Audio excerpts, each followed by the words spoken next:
head coach at St. James High School. He has his Wildcats in the 3A state championship game this Saturday at noon against his alma mater, Lutcher. That game will be heard locally on WGSO 990 AM. He previously served as offensive coordinator at Lutcher under Tim Detillier. He's going to follow him up here and talk about how he's going to beat him. So he's got to establish himself first before we get to that level. So it's great to have him with us today. Congratulations to St. James, and please give a warm Greater New Orleans Sports Foundation Quarterback Club welcome to Coach Dwain Jenkins of St. James High School. Thanks for having me again. I got to come speak last year, and I was pretty excited to get that opportunity. But to speak at this time of the year means you've done something right. And it wasn't always easy for our football team this year. And I won't go into too many details, but I doubt there's very many coaches anywhere in the state of Louisiana that would have liked to play their 10th offensive lineman during the regular season. And that's where we were at one point during the season. We had over 23 guys start for us on offense.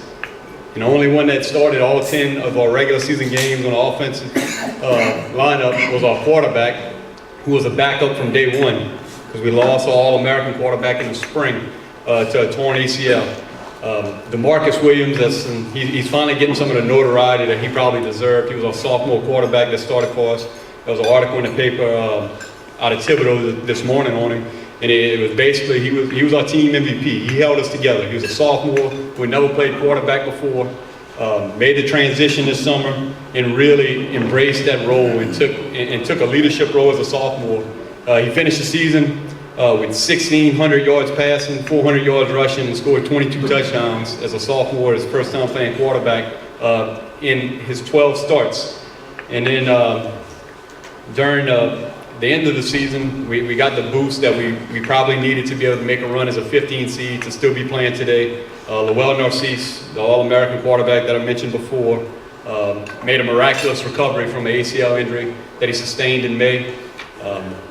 5 months and 2 days after his surgery, he came back on the field and played against Green Oaks in the first round of the playoffs. And really, it's a testament not only to the type of athlete he is, but the character of him and his family, and a whole lot of prayers from the St. James community that got him back on the field in that much time. And he really has been the energy that we've needed to carry us to this point. We were a good football team for 10 weeks, but when you add somebody of his caliber and you get him on the field, we become a really, really good football team and potentially a great football team. And it's not that one man makes that much of a difference, but when you have a quarterback that started 13 games as a freshman and then 13 games as a sophomore and got a program that had lost 20-something games in a row into the quarterfinals back-to-back years, that's some confidence that comes around the rest of the football players when he steps on the field.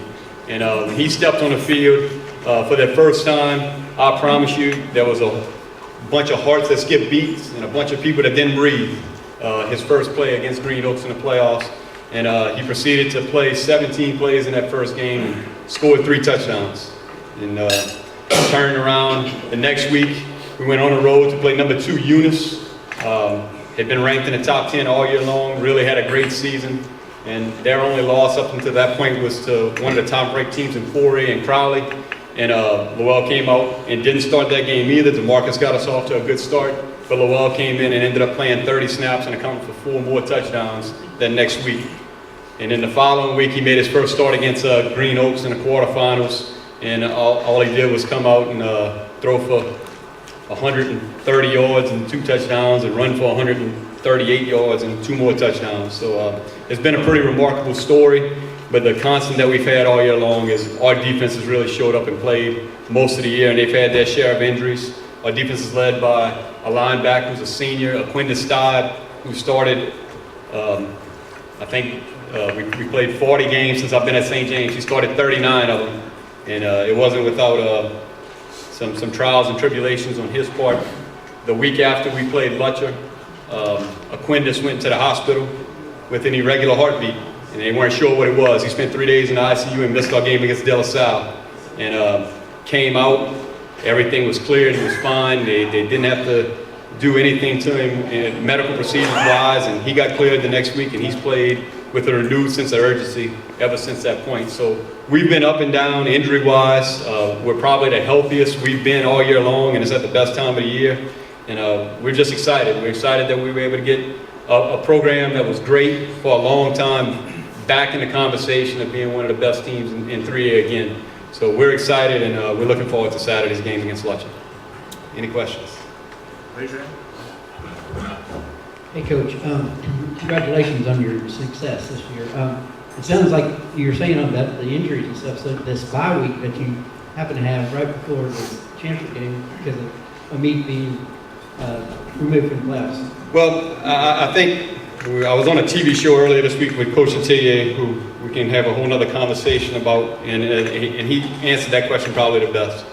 And it's whether or not you want to look at the glass half full or half empty.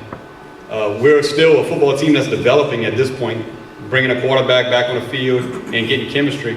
And that opportunity for us not to play means that Lowell Narcisse is going into the state championship game playing one full football game this year. Every time that he's been on the field this year, he's gotten better.